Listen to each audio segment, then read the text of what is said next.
Hey friends, thanks for tuning in. So I've been hearing a lot of positive things about aloe vera hair treatment and I thought I would try it out. So stay tuned to see the recipe that I used and how I used it and then my honest review. The first thing you want to do is just make sure that you're working with a thoroughly washed aloe vera, and the next step, as you can see, is just cutting off the coarse edges on the sides and on the neck of the aloe vera. Keep in mind that depending on how much product you want to use or make at a time, you won't need to use the full aloe vera. So if you want to use half and then save the other half for later, I've been hearing that it can stay in the fridge for about a week. Then the next thing you want to do is cut the aloe vera into thin slices. The thinner the better. I was pretty lazy with this step, so my slices are not as thin as they could possibly be. We're going to be using these thin slices to make our hair oil. Once you've cut up as many pieces as you would like, you're going to need Jamaican black castor oil and some olive oil. I did read that if you have coconut oil readily available as well, you can use that instead of the olive oil. It works just as good. For this next step, you're going to need a saucepan or a frying pan of some sort. Go ahead and put your aloe vera slices into the pan, and I personally used the castor oil and olive oil to cook the aloe vera, but I recommend only using the olive oil or coconut oil because they do have different consistencies, and this particular castor oil, I don't think it was meant for cooking.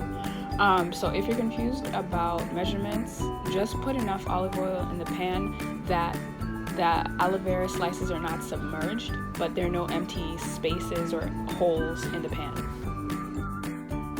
Let the aloe vera sit for a little bit until it's really overcooked or roasted. I think mine were a little bit too overcooked, so just underneath that level. They shouldn't be black, but a good golden brown, and use a sieve to kind of filter the oils and liquids that are kind of stuck in the aloe vera, and you can honestly let that sit on the side for a little bit as it cools down as well.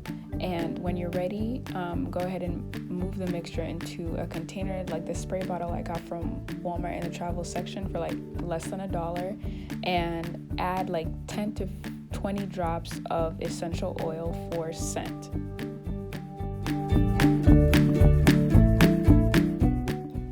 With the remaining half of aloe vera, go ahead and cut it into about 3 or 4 big chunks, and then those chunks, cut them in half like so.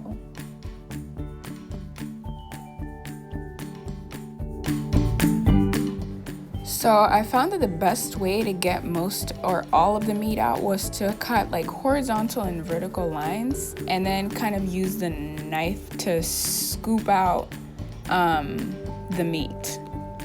Using a spoon or fork won't be as effective in my opinion. This process was very slippery and gooey and sticky, so I recommend doing it over a counter and not over the floor.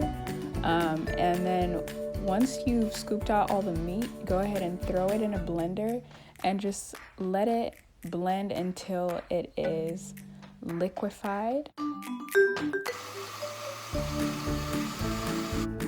Like before, we're going to use a sieve to filter out the liquid from the aloe vera, and this was a tedious process because there was so much pulp and extra gunk in there that I had to get out. I recommend using a fork to kind of firmly push on the pulp to get as much liquid out.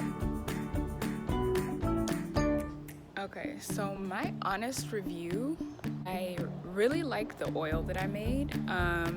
I've been using it, I use it until it was out almost every other day, but the conditioner was honestly too light for me, and it left pulp in my hair, which I didn't like, and the smell was very strong.